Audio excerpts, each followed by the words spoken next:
Good morning, good morning, good morning. Welcome to the Speak on the Show. I am your host, R.W. Coolins, and we got a great show for you today. Today we have a special guest in the building. Her name is Carleah Phillips Summers, of the founder and executive director. Let me get it right. Founder and executive director of the Rainbow of Love Recovery Foundation. So we're going to get into that, but go ahead. Let's get this thing started. Let's go.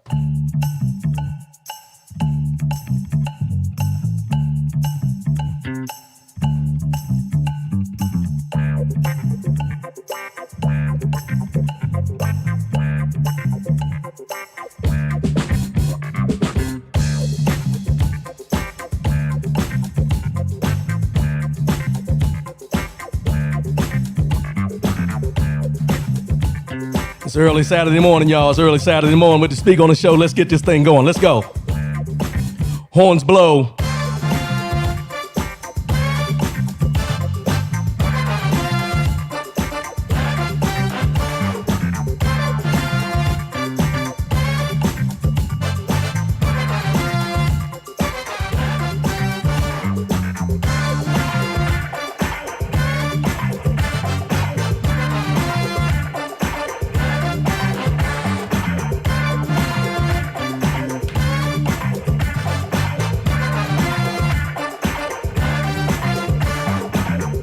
Good morning, Maurice Wigfall. Good morning. Thank you for the support, my brother. Thank you for the support.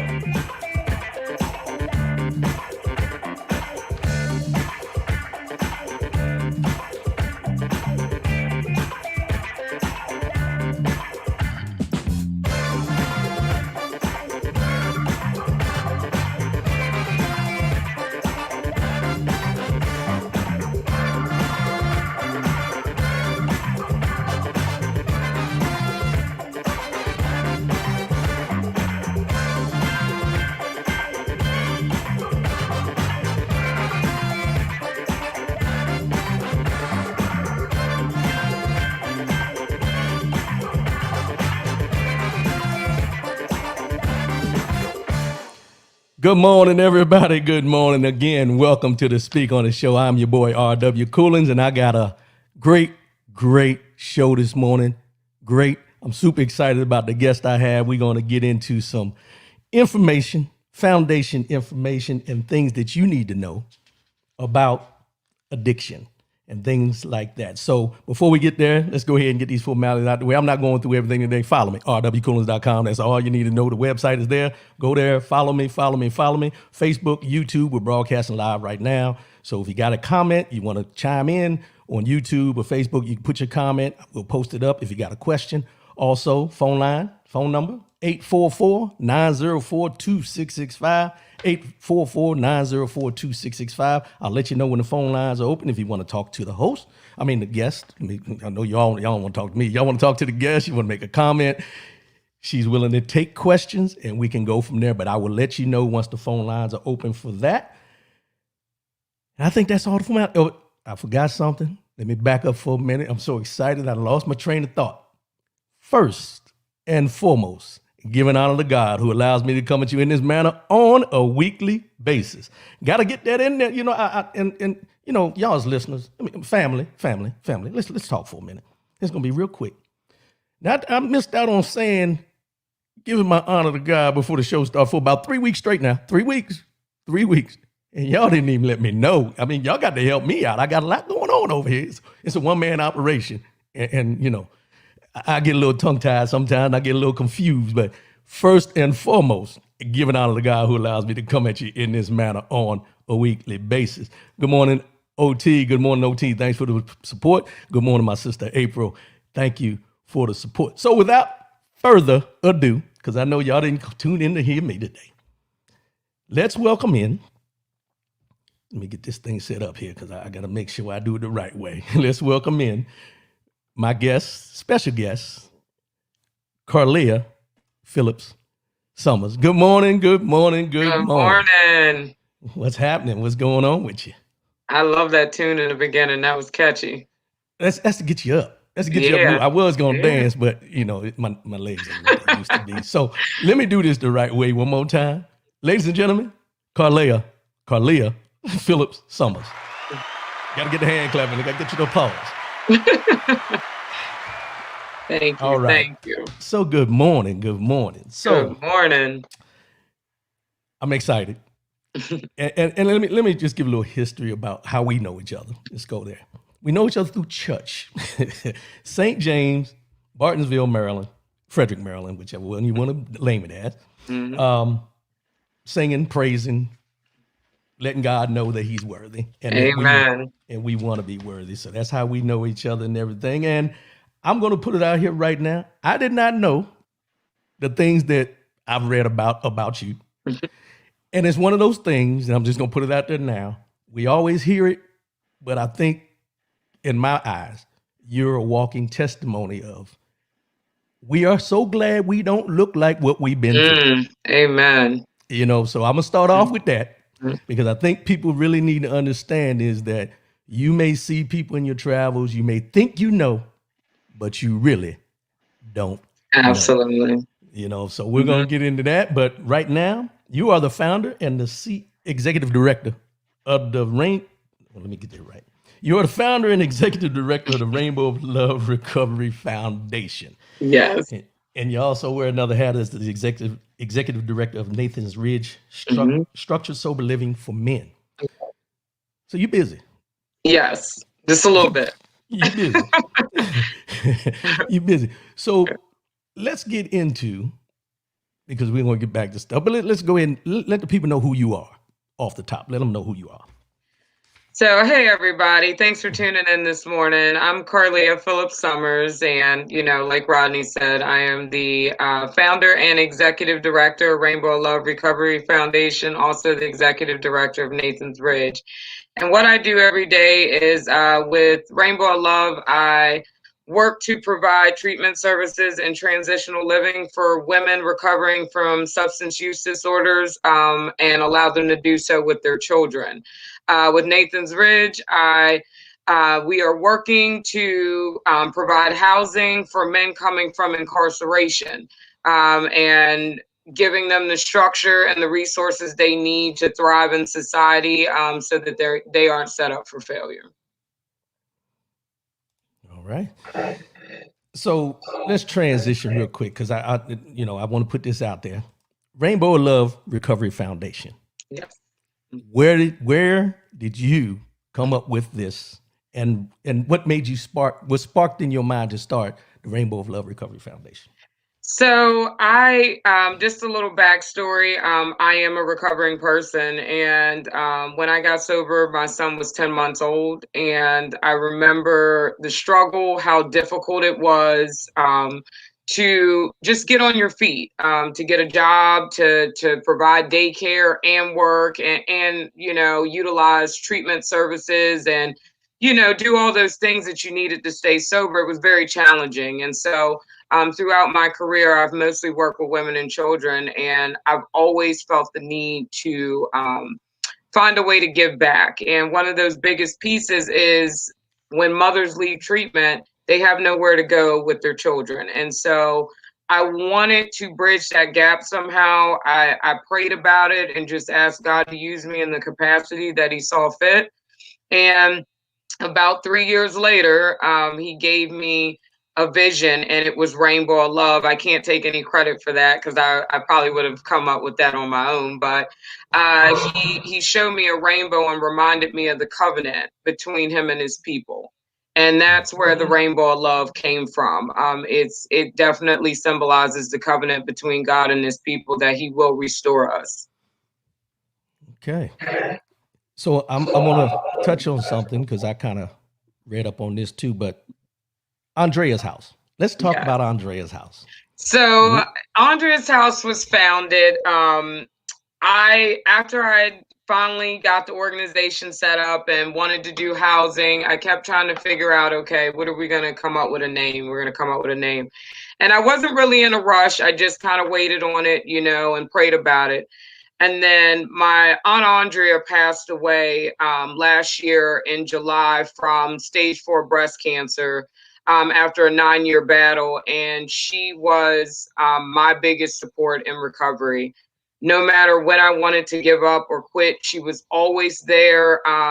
she would say, I'm coming to get you for church. I don't care whether you want to go or not. And she really, really jump started my faith, you know, and she never gave up on me. And I would call her some days just in tears, just wanting to quit, feeling like a failure. And she kept pushing me and pushing me. And it was absolutely heartbreaking that she was not here to see that house open, because if it hadn't been for her, I would have never made it this far, but it was only right to name it after her. She knew what it was to fight. And so we honor her. We keep a picture of her in the house, and the ladies know she didn't suffer from the disease of addiction, but she surely knew what it was to fight.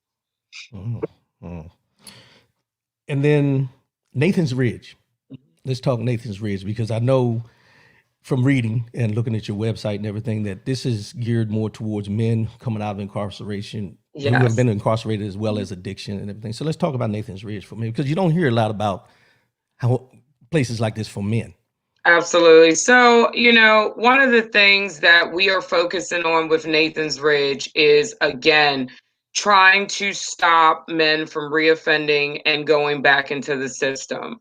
I personally believe that treatment is better than incarceration.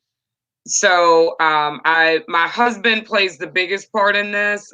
He has been incarcerated for extended lengths of time, and one of the ways that he wanted to give back on the Nathan's Ridge piece was to help men like himself, who have been, you know, just kind of discarded by the system and treated like, you know, just complete trash, and as if they will never recover. And so we wanted to find a way to kind of bridge that gap, and we did so by creating transitional living where they can get the structure that they need, because it really is about structure and focusing on the mental health and the aspects of what men go through. And so I really have my husband to thank for that piece.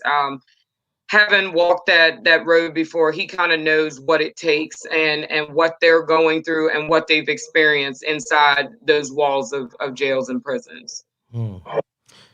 So also on your website, I noticed that you have 4 core services that the Rainbow of Love Recovery Foundation covers, and that's prevention, intervention, counseling, and advocacy. Yes. Touch on that a little bit. What brought those 4 core services, and with those core services, how does it kind of help people along with those core services that you Yeah. got? So prevention, obviously, you got to educate. Education still remains the best prevention tool. We have to educate on what this disease does and let people know that no one wakes up and chooses to be an addict. You know, there are life events, there are mental health, there are things that happen to send people down this road. And so that is the prevention piece, is educating. The intervention is where we step in and we're providing services, and we're saying, look, we really know that you need this assistance, and so we're gonna meet them where they are. I can't stress that enough. Not expecting them to be where we want them to be. We meet them where they are, and we help them from that point. And as we're doing the treatment and we're advocating for them, we're stepping in and we're talking to the community agencies, we're talking to the providers, and we're saying, hey, look, you know, there's a need here, and if we can get this woman, you know, assistance with this stuff, then we can probably help her get on her feet and keep her from going back on the streets or relapsing. So that's really what our goal is comprehensive. You know, I don't just find out what their problem is and throw them in a house. I want to find out what their problem is and help them to deal with those problems, so that when they do leave our program, they're able to function and they're able to be better women and mothers because of it. Okay. So, and you know, it's one thing when we talk about addiction and things like that, and you know, you don't like to put, you know, I don't anyway. I don't like to put numbers, statistics out there, even though they, you know, like they say, men lie, women lie, numbers don't, you know. Right. But in that same sense, when you talk about the addiction and you have your homes that you're helping people and trying to get them back on their feet and recover and get, you know, get past those. And I don't like to use those demons that they may be dealing with. Let's just put it that way. Mhm. So when you talk about that, the success rate, Mhm. as far as what you have right now with Mhm. your foundation is with the success rate, is it about a 50% or higher success rate of people that are trying to recover? Because I know recovery is an everyday battle that you fight. But as far as getting them on track to constantly know that they're in recovery and they're getting there every day, Mhm. what's the success rate on that?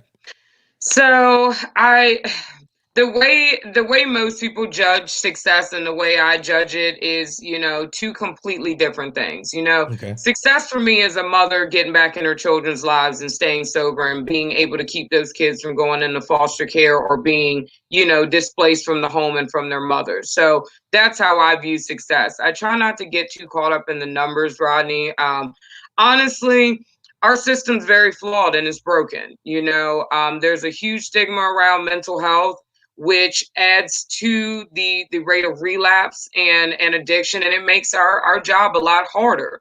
And Mm. so I spend the majority of my time advocating and trying to connect with community services and making them understand that if we can tie all these pieces together, we can get more women off the street. We can save more lives. We can save more children's lives, because saving the children's lives is just as important as their mothers, because you put them back in this cycle.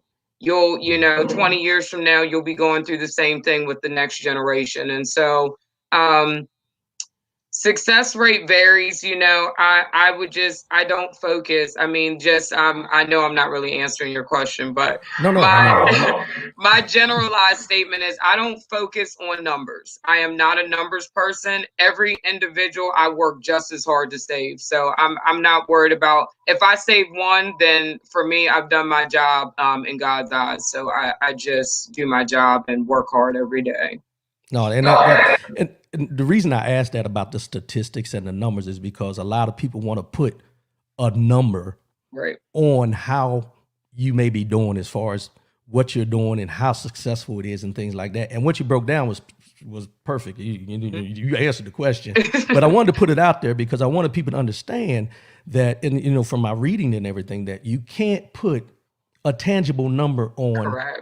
whether a home is successful and That's what their right. mission is and things like that, because That's right. it's about saving lives. Absolutely. There's And no number on that. You're absolutely exactly. right. Exactly. And that's why I wanted to put it up, because I think a lot of people get caught up in the numbers rather Yes. than the impact. And the impact Correct. is the key to everything we do. Mhm. Phone lines are open now, 844-904-2665. If you want to call in, make a comment, ask a question, any of the above. But we're going to transition now, because we talked about, your foundation and everything, but we're going to go back.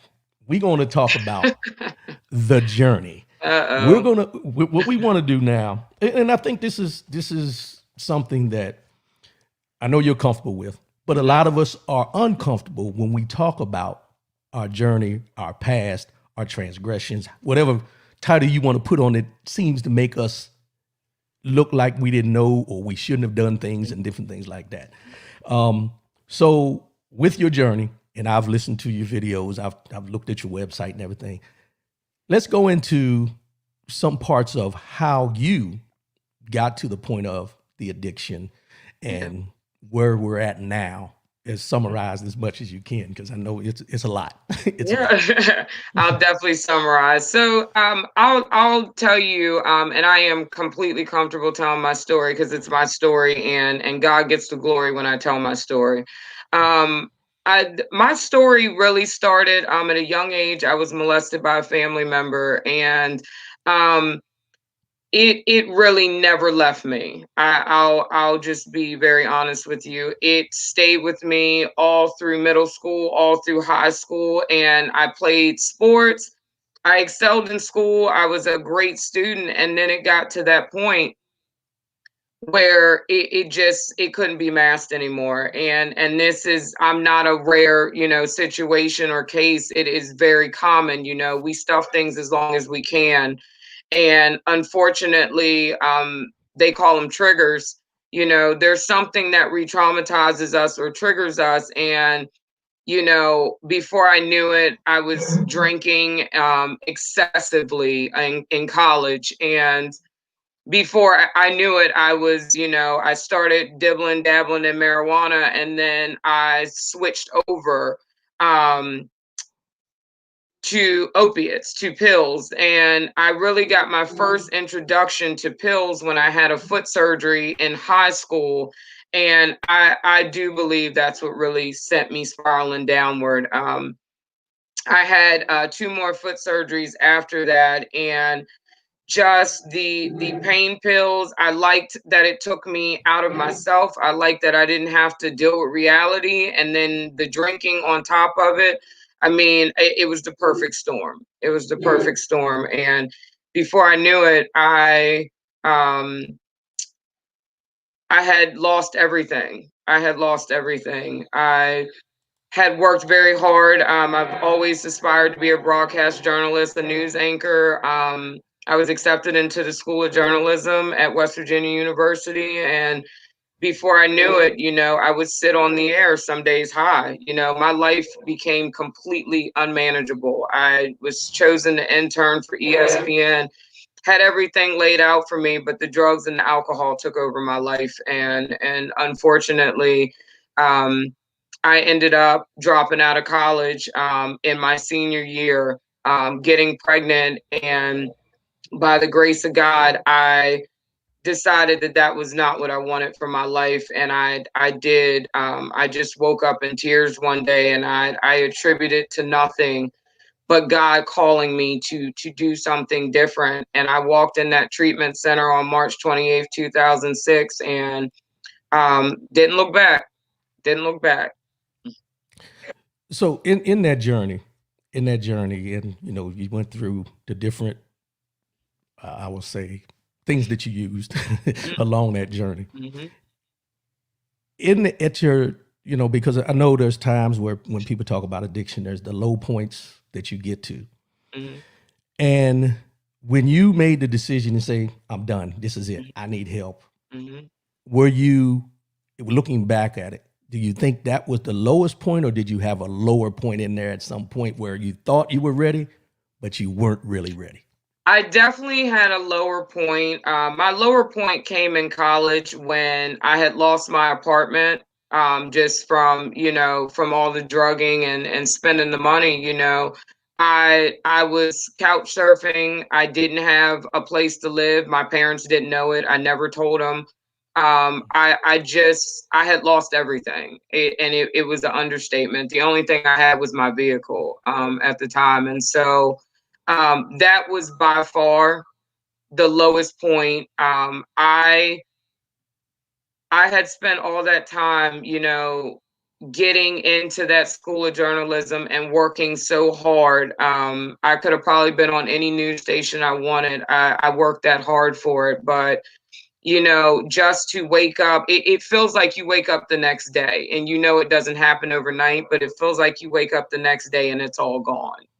Mm. And so to go from having all that to homeless was pretty crazy. Yeah. Well, guess what? We have a caller. So we're gonna bring a Uh-oh. caller in. Let's find out what's going on with the caller. Caller, you're on Speak On It with RW Coolins and our guest Carleah Phillips Summers. What can we do for you? And what you have a comment? Caller. Hello. I guess they don't have nothing to say. I can't make them talk. I can't make them talk. So as you were saying, Yeah. so at that low point, Mhm. like you just mentioned, Mhm. nobody knew. Your parents didn't know. Nobody knew. Right. What made you, or when you knew you were at that point? We all go into a survival mode at some time in our lives. At that point, what kept you going? Because I know now you're grounded in your faith. We talk about it. We know. Mhm. Did that play a part at that point to really open your eyes to the fact of, I'm worthy. I need to do what I need to do to get out of this? Absolutely. It is the only thing I can attribute to being alive and well today is God. I can remember times being under the influence and just being high as a kite and God talking to me, and I've always, thanks to my mom, I've always had a relationship with God. She put us in church at a very early age.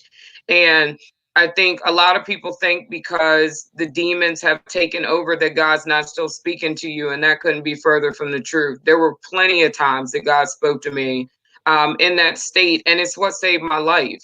It's what got me into rehab. He spoke to me and told me, okay, it's time, and I got up the next morning and I called.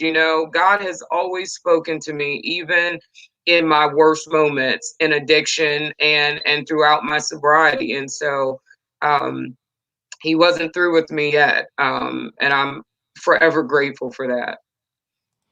Yeah, because it's one of those things, and you hear most people who have gone through addictions or trials and tribulations or problems, and it doesn't just have to be with addiction, but we all go through things. I mean, I've had my struggles as well along my path in life, and we always, as much as we at a younger age, don't want to reveal that how we got through was holding on to our faith that we were raised with. When that's instilled at you at such a young age and you hold on to it and you call out when you need to call out, and there's always that answer. And that's why I asked that question, because what you find out and what I know to be true is that when you call out, doesn't matter if anybody else answers. As long as God answers when you call out, that's the only call you need to make, and he's on speed dial. He's on speed dial. All the You can time, always never get him. sleeps. You can always get him. So this caller's called back. Let's see what we got here. Let's do this. Okay. Hold on. Caller, you're on live. Caller. Hello. Caller.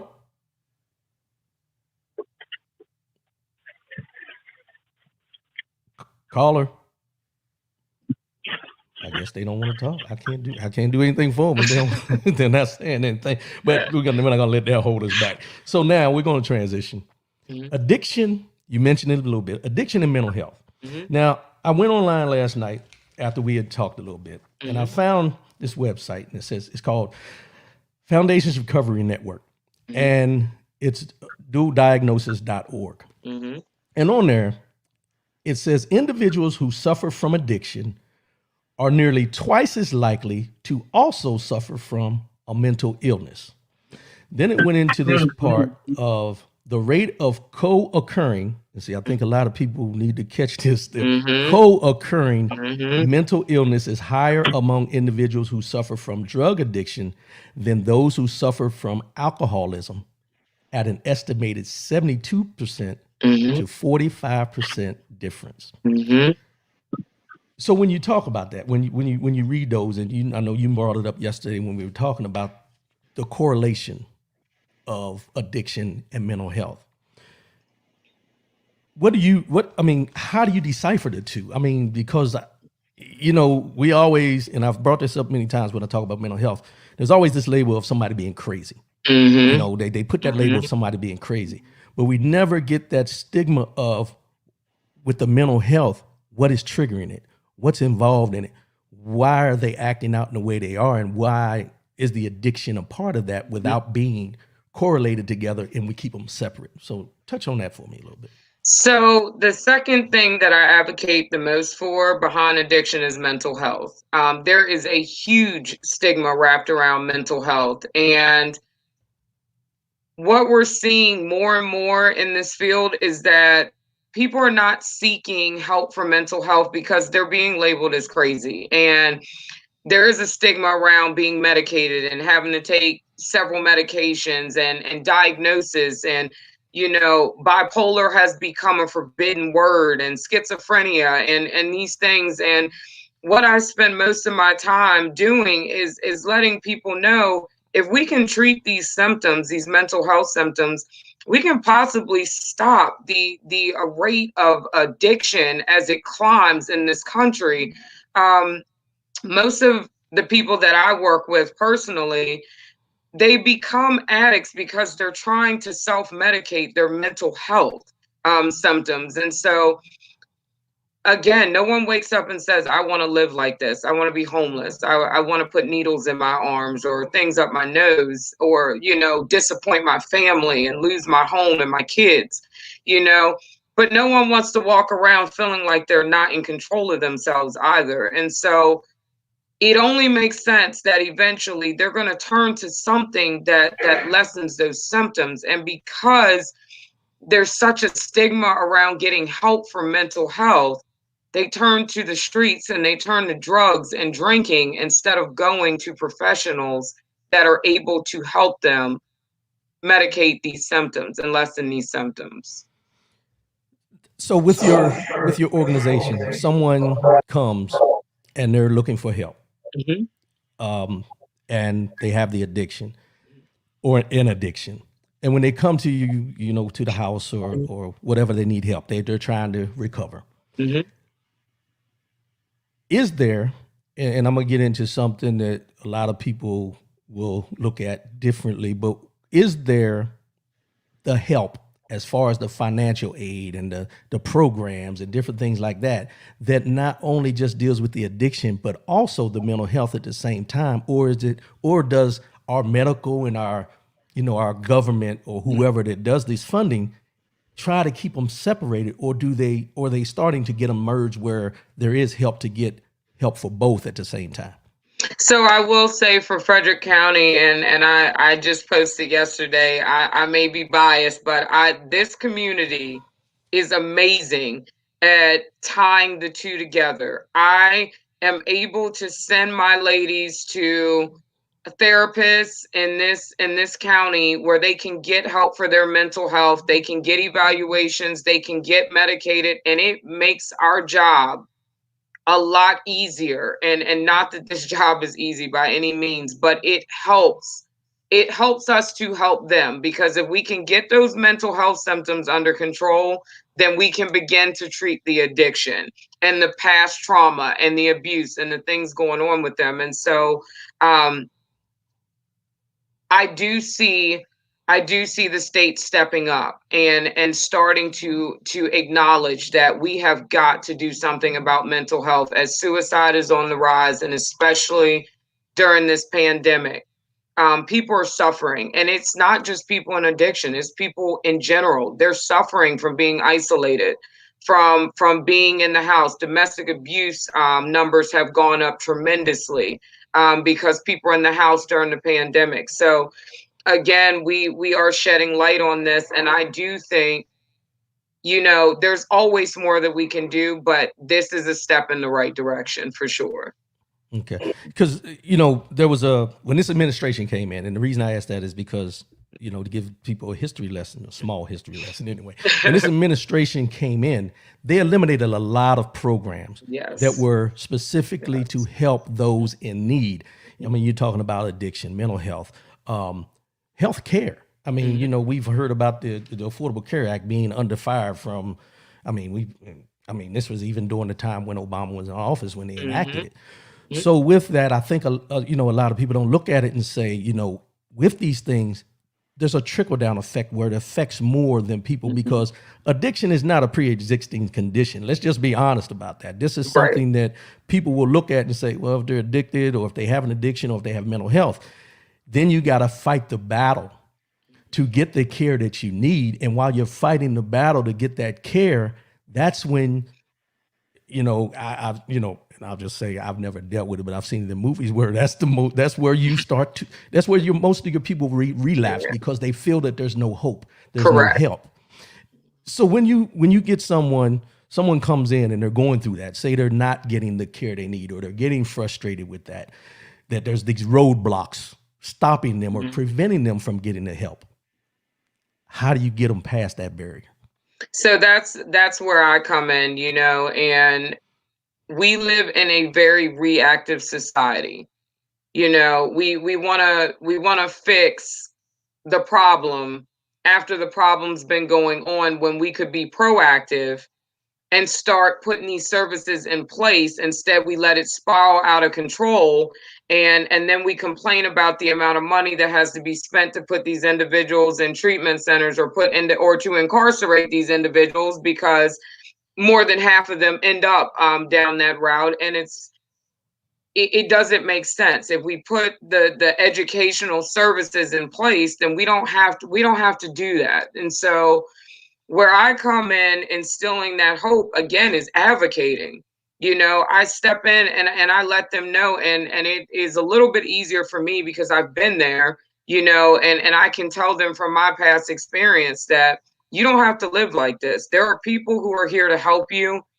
You just have to be honest, open-minded, and willing. And if they're those three things, then it makes a huge difference. And we advocate for them in any way we can to get them the services that they need. Yeah, and that's one of the things. And I'm a true proponent that we all need help sometime. I mean, no matter who you are, no matter what you've been through. And Right. when you see our government start pulling, these things away, it's like and I use the analogy, it's like a thread on a pair of pants. And you see that one little small thread, and you just ignore it, and then you start pulling it. Right. And then next thing you know, you got one small thread. Now you got a big Right. opening Right. where that thread was, and it just continues and continues. And I think from my perspective, and I know you're a true proponent of it, that the help that is needed needs to be given.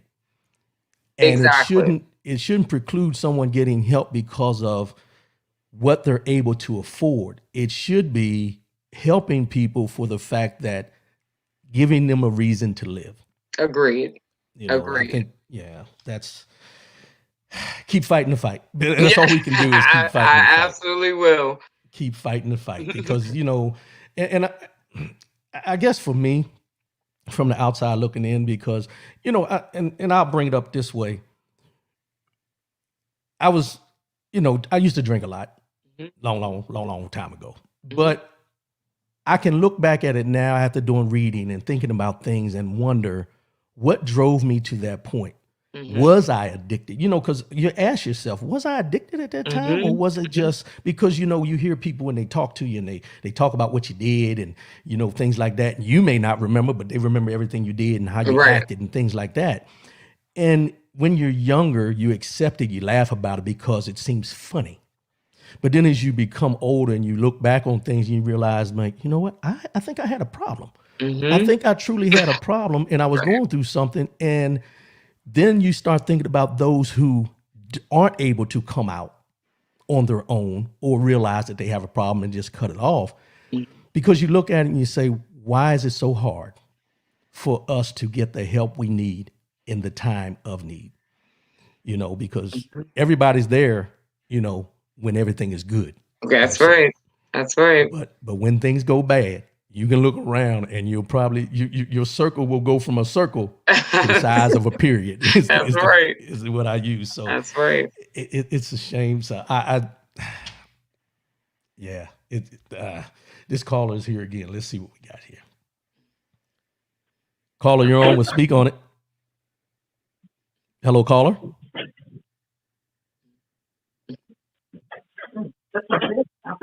Hello.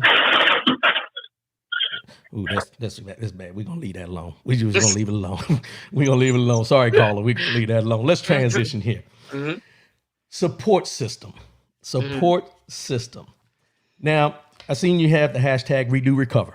Because we do recover. We all fight our battles, but we do recover in time with the right support system. So you have support system. You just talked about the community as far as Frederick, Maryland, my hometown. What's up, Frederick? Born and raised. But when you talk about your support system, and I know everybody's going to see this big smile come over your face because I kind of joked with you about it yesterday, and you mentioned him early in this. Mr. Levine Summers, your husband, and his battles he's fought, and your battles you fought, and y'all have come together to fight the bigger battle. When you talk about your support system and where you are now compared to where you were and where you know you're going to, how important, and I want you to brag about your support system, because I think a lot of people need to understand that these battles we fight are not won by ourselves. No. And when you know you have that right partner beside you fighting, as well as the support system around you, it makes a big difference, and it makes those hard days seem easier. So I want you to elaborate on Mr. Levine Summer, what he's doing, and how your support system is helping you and all the support that you get. Yeah. So I have an amazing husband. I do. Levine is he is just he has the patience of Job. I say it all the time. I work early mornings, very late nights. I'm all over the place at any given point. On the battlefield, in the recovery houses, working with local community agencies, grant writing, you name it. And I just, the one thing I love about my husband is he is resilient. He has been through a lot, and like I said, a total of 21 years of incarceration, and to see him, um, you just his drive is just unprecedented. It truly is. He pushes me to be better, and I look at him every day, and I know that if he gave that much of his life to the system and he can come out here and he can work and he can push forward and he can do what he needs to do, and he can stay sober and he can help other men in his situation, then I can do that, you know. And we work as a team. It's a team effort. And when I'm tired, he's there, you know, to cheer me on. When he's tired, I'm there to pick him up, you know. And we're both recovering persons, and so we have to remember to stop and take care of ourselves at times. But we are truly a team. It is no I in this. Without him and his support, I would not be able to do what I do every day. He is definitely my biggest fan. There's no question about it. You you just mentioned something, and I want to touch on that. Mhm, When you mentioned the fact that, if he can do this, mhm, I can do this. mhm. And I'm pretty sure it's vice versa with him when he looks at Yes, you. yes, So, we all know that things don't happen by chance. right. Our steps are ordered. Mhm, So, the blessing that you have with your husband is a true blessing because both yeah, of you have experienced the same things and you can lean on each other when those times get rough. exactly. But let me ask this question because being that you're both still on a daily recovery, Mhm, and everything like that. And how does it affect you, or does it affect you, mhm. when you bring people into the home, when you're trying to help other folks and you see them struggling and everything? Can that and does that, and maybe not in your case, but other cases, but can that be a trigger at times to cause you to Mhm, relapse per mhm. se? And, absolutely. We are not exempt from triggers. We're not exempt from the chance of relapse. We're not exempt from any of that. My husband and I both have sponsors. We work the 12 steps of Alcoholics Anonymous, and we have a network. And so we practice what we preach, you know. And so I definitely lean more to my church family and my higher power, but my sponsor is also a very she is a praying woman and loves the Lord. And so when I tie all that together, there's days where I have to call her, you know, and I have to say this day was really rough for me. It was too much. You're listening to a lot of stories that are very traumatic. And a lot of them can take you back to where you've been, like you said, you know, they can trigger you. And the biggest thing is not that we're not going to be triggered, it's knowing what to do when we're triggered. And so my husband and I pray together. You know, we worship together. We do reading plans, Bible studies together. And so all of this does not take the back burner to what we do every day, because even though we're busy, God comes first and foremost in our household. And so I do believe that's what gives us the strength to be able to do what we do every day. Mm.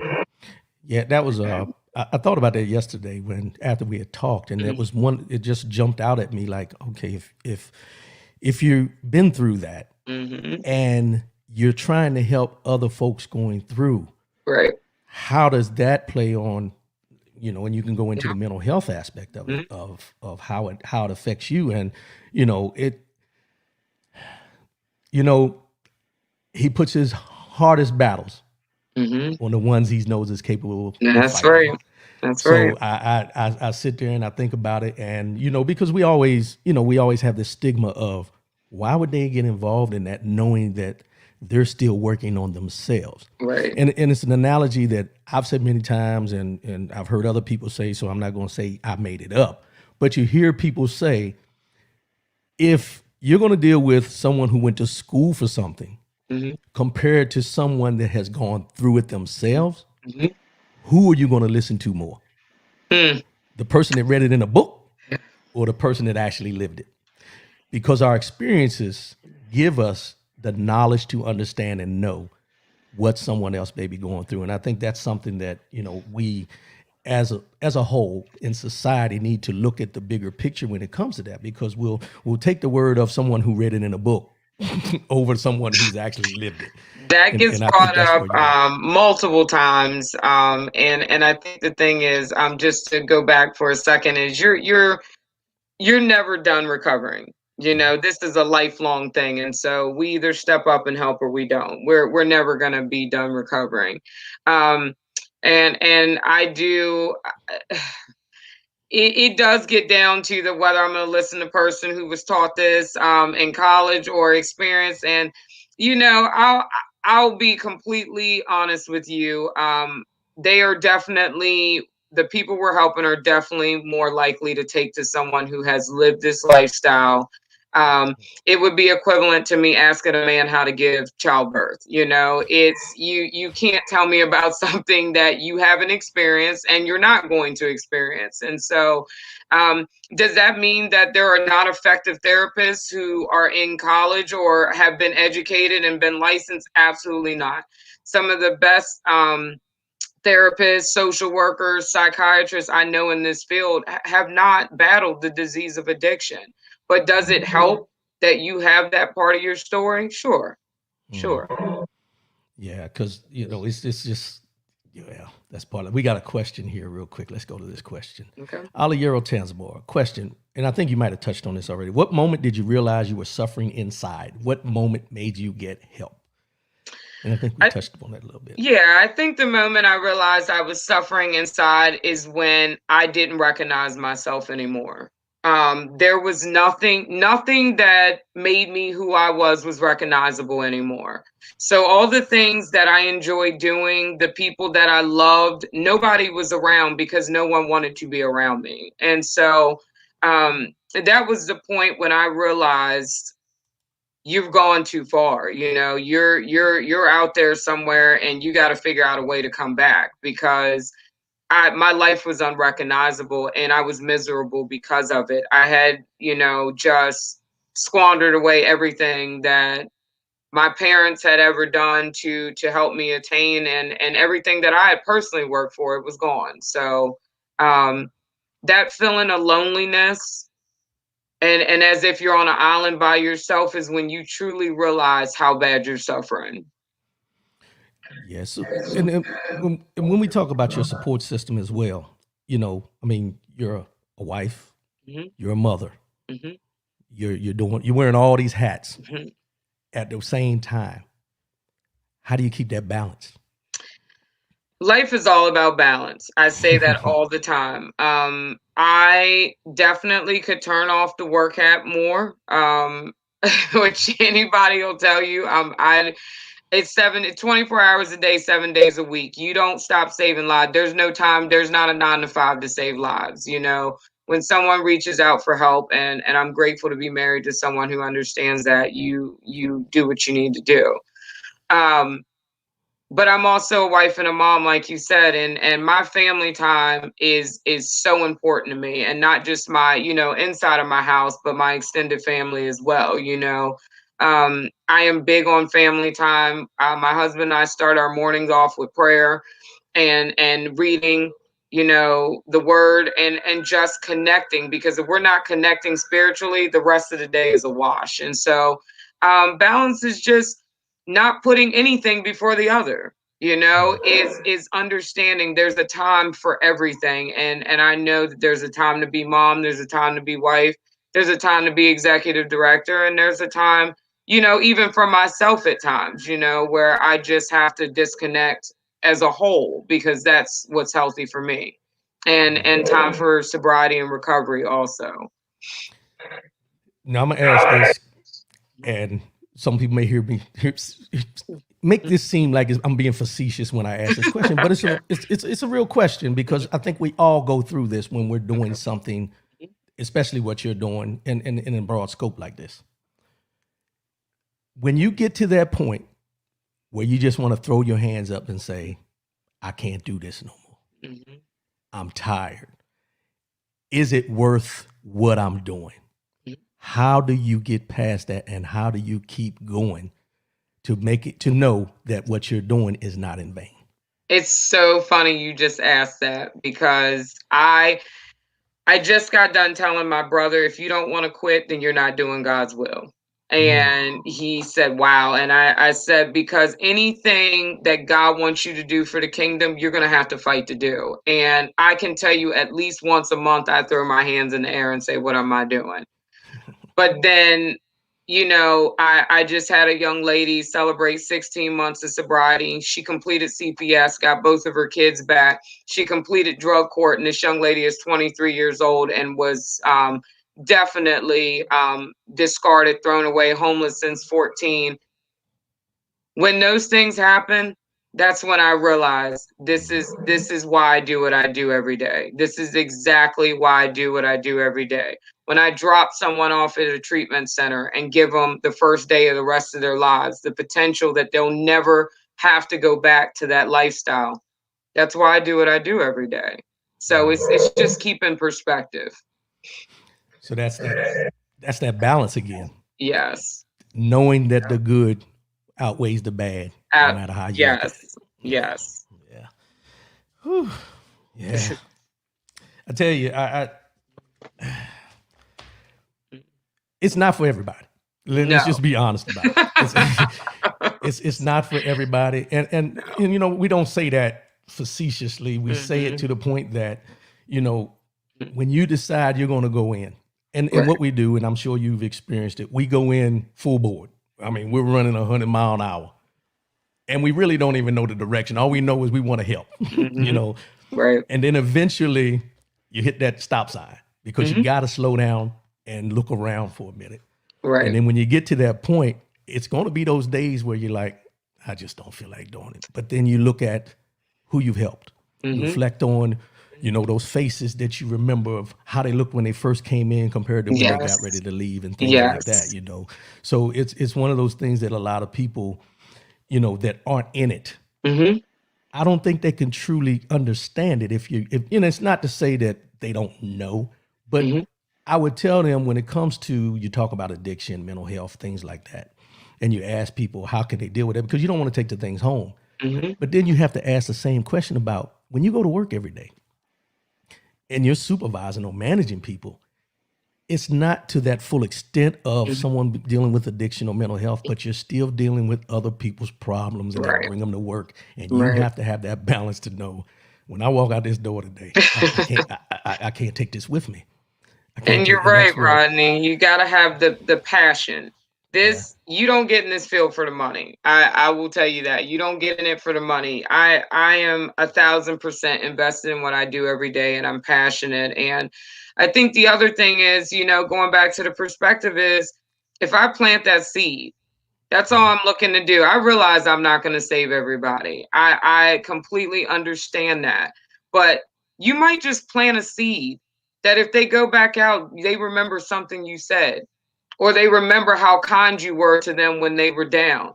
And I can't tell you how many times I planted that seed, and those same women 3, 4, 5 years later will come back and say, can you help me? That is what this is about. If you plant that seed of hope and let them know that you care, you might just save someone's life just by doing that. It's not about right at that moment. It's everything's in God's timing, but can you plant the seed? I'm going to say this, and I don't want people to take it the wrong way, but it's a true fact because this is how we are as people. There's somebody out there right now that needs help. Mm-hmm. And let's just be honest about it. There are people all over the world that need help right now. Yes. And I would tell those people out there that if you need help, even though you may know the person that's like you're running Andrea's house and Nathan's Ridge, Mm-hmm. you cannot be at the point of you don't want to go because you don't want the person that's running the place to know you have a problem. Mm-hmm. When you get to that point, you have to put your pride aside and Mm-hmm. go for the help, because the bottom line is we always have to remember the person is there to help, not to Mm-hmm. judge. And we get so Yes. caught up in the judging that we don't ask for the help because it's somebody that we may know, Mm-hmm. somebody that knows someone we may know. And we're so worried about that word getting out that I have a problem, Mm-hmm. rather than letting the word get out that I have a problem and I went to get help for it. That's right. And I'm so glad you said that, because one of the things I spend my time, and I even tell my girls in the houses, stop kicking people when they're down. You Mm, know, that is not, it's not godly, it's not sisterly, and it's just not, it's not a good thing to do, you know. When you get to this point, the last thing somebody needs you doing is gossiping about what they've done or where they've been, you know. Let's get them help, you know. I'm never, it's a judgment free zone here. I've been there, I've done it, and somebody helped me and they didn't judge me along the way, by the grace of God. And so I'm not here to judge people or say, you know, how you're living or what you've done. A sin is a sin. And I just, you know, I'm just, how can I help you, you know? And so many times I see people gossiping about people relapsing and overdosing, and it's not from a good place. It's from a place of gossip, not one of we need to get this person help. And it's damaging. This is where you start seeing suicide. This is where you start seeing depression and people isolating, you know, and it's nothing to gossip about. This is not, it's a matter of life and death, and that's how it's got to be taken. And so I'm really glad you said that. So we're going to transition here to the part you've been waiting for, and I think everybody else has been waiting for. Yay. Mind, body, and soul. For the first time, family. I'm gonna say not listeners, first time family. The mind, body, and soul segment is when, you know, we take a phrase, quote, and we elaborate on it, on what it means to us. Because when the mind is right, the body's right, and the soul is right, and they're all on the same accord, then you're gonna be all right. So today, I'm gonna defer the mind, body, and soul to my guests, which is what I do. And I took one of the phrases that you use, that you tell your people on a daily basis that come into your home, and you live by it as well. Okay. And it goes like this: very short, very simple, but I want you to elaborate on it. And it is always stay in the fight. Mm-hmm. Always stay in the fight. Mm-hmm. Give us a little bit about that. You do pay attention. So stay in the fight is this addiction thing is a lifelong thing. You know, recovery is a lifelong battle. Life is a lifelong battle. It's a fight. And every day we have to wake up prepared for the fight. You don't go to war without armor and without, you know, your guns and your things you need to, you know, fight the battle. And so it's the same thing. Where are your recovery tools? What's in your toolbox? What are you doing? You need to wake up in the mindset ready to fight. Whatever demons may come your way, whatever Satan may throw your way, whatever the gossipers, the naysayers, the haters, whoever may throw your way, you need to be prepared for that, because that's life. And there's nothing new under the sun. We're just living life on life's terms now, and we're sober doing it. And so we have to be prepared for those things. So I definitely tell my girls constantly, stay in the fight. You might have bad days, but it's okay. You'll live to see tomorrow, and it'll be okay. Just don't pick up, you know. And so you live to fight another day. All right. You say, you've said this many times while we've been talking, and it just jumped out at me while you were talking about to stay in the fight. And you not label, but you talk about the people, you know, those that are you're helping and everything as my girls. Mm-hmm. My girls. Mm-hmm. How important is that for those women that are dealing with, for them to be recognized not as someone with a problem, and being recognized as my girls. How I important is that? I can tell you, I saw one of them pop up. Those girls know they're my girls. I love them. Um, we're like a family, and they know that they are family. And I show them tough love constantly. But those girls know that I would go to heaven and back, and whatever it took to make sure that they have what they need to win this battle. And so um, they aren't just girls. They aren't addicts. They aren't, they're my girls because they're my heart. They are why I do what I do every day. They're why I show up. They're resilient. I have two houses of resilient women who have been to hell and back, and it is the understatement of the century. But they show up every day, and I show up with them.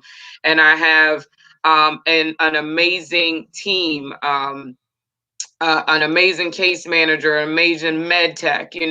We all show up for these girls, and they are our girls, and that's how we refer to them. They're our family. That's I did an interview last week when we talked about abuse, and it's the same mentality that Lady Michelle uses as well. She calls her the people that she's helping thrivers, not survivors, thrivers, because they're thriving, going to the next level. So when you said my girls, it was something that I think that is a part of the affirmation that we talked about last week. Yes. You're affirming to them that they are worthy, that they're worth it, yes, and that they are somebody, and don't identify them as what they're going through, but identify them of what they're going to be when they come through. Yes. And I think that's very important. That I think, like we talk about all the time, words matter. Words matter. They do. Yeah, especially when people are struggling. If someone's telling you you're less than, you're gonna start getting into the mentality that you're less than. And if you have a drinking problem, you have a drug problem, people say, "Oh, you ain't worth it," anything like that. In what I've seen in past is that people tend to continue, and they even go harder at what they're doing rather than trying to leave it alone. They go all in because they don't feel like anybody cares or anything. That's right. So what we're gonna do right here is I have something for you. So I did a lot of reading, as you mentioned. I like to do my research because I want to make sure that I'm up to par on everything that's going on. And like I tell people, I don't know everything. I do my reading. But when you talk about the addiction, mental health, because for me, mental health is a big issue. Yes. And I concentrate on it because, it's a thin line, I think, between being, mental and normal. And I shouldn't say normal, but I think there's a thin line between what we consider normal and what we consider the word what they put on crazy that we don't like to use, but having a mental health problem. And that stigma that mental health problems are something that, is just who that person is. I don't believe that. And I never will believe that. I said, because if you knew the person before the mental health problems, then you knew that person as a whole person, not of the shell of the person that they are. That's correct. So I mentioned in the beginning, all the time I knew you, I never knew anything about your background, your battles or anything like that until you started your foundation. And, we say we seen it on Facebook and everything, but I'm going to put it out there for people. When you see these things, it's not that you just seen it, you were Facebook stalking. Let's just be honest. you were looking for what you wanted to find. Let's just be real. But when I decided to do the interview with you and I was looking for something, this one quote jumped out at me, and it's about Mel Robbins. And I think it pertains to you, and it shows where God is in control. And it says, "You have been assigned this mountain to show others it can be moved." You have been assigned this mountain to show others that it can be moved. And I say that because in our conversation and reading on your website and seeing the work you're doing back there in Frederick, it's one of those things where you look at it and you say, wow, for someone to come out of what they've been through, and the first thing they want to do is help others get through, is a blessing within itself. And we go back to the fact of we stand grounded in our faith. Our faith is what drives us and everything that. But I'm a true believer. You can have all the faith you want, but faith without works Is dead. is dead. Hmm. So keep doing what you're doing. Keep Thank pushing, you. and anything that this show or me as an individual Mhm. or the listeners can do to help out, we're here for you. Fundraisers, anything, just Mhm. shoot me a thing, and I'll make sure I put it out there. But I Okay. appreciate you. I'm glad you came on today to talk about addiction, mental health. Your foundation was the main purpose of coming on because it's something that we need to get out there. And I know this is based out of Frederick, Maryland, Mhm. Barton, in that area. Mhm. But is there 800 numbers that you know of or anything like that that people can get help that are not in the local area? And I want you to also give out your website and different things like that. So I know that 211, I believe, is just about everywhere that you can call if you're feeling suicidal or you need some type of crisis help. So I always recommend. I know that most of the hospitals now have what we call peers, which are people who are in recovery themselves that are connecting people to substance abuse resources as well as inpatient treatment centers. And so that's also a way to get crisis help. Our website is www.rainbowloverecovery.net. And we try to keep a good bit of information on there and kind of keep up with what we're doing. Newspaper articles, podcasts. We'll definitely post this one on there as well. And people like to look at those and they get information from them as well from the interviews and what we talk about. And so um, I always like to end by saying if you are in need of help, just reach out to someone. um, and I can't stress it enough, don't suffer in silence. You're not alone. Yeah. Now with the I see recently you had a lot of donations come in as you talked about from the community and things like this, and you said you were biased about the support of the Frederick community and everything. I'm biased too because born and raised there. I know there's good people in Frederick, Maryland that do what we got to do. Hmm. Um, but now that with the holidays coming up, Thanksgiving's next week. Hmm. We have Thanksgiving next week, and Christmas right around the corner. But we have the COVID-19 out here. Hmm. How, and I'm gonna leave it at this, but I wanted to know, and I meant to ask it earlier, how has COVID-19 affected what you're doing? Whew, wow. It's had a huge impact on what we do. By the grace of God, we were awarded multiple grants to help us sustain through COVID. And again, just giving another shout out to the community of Frederick County, Maryland.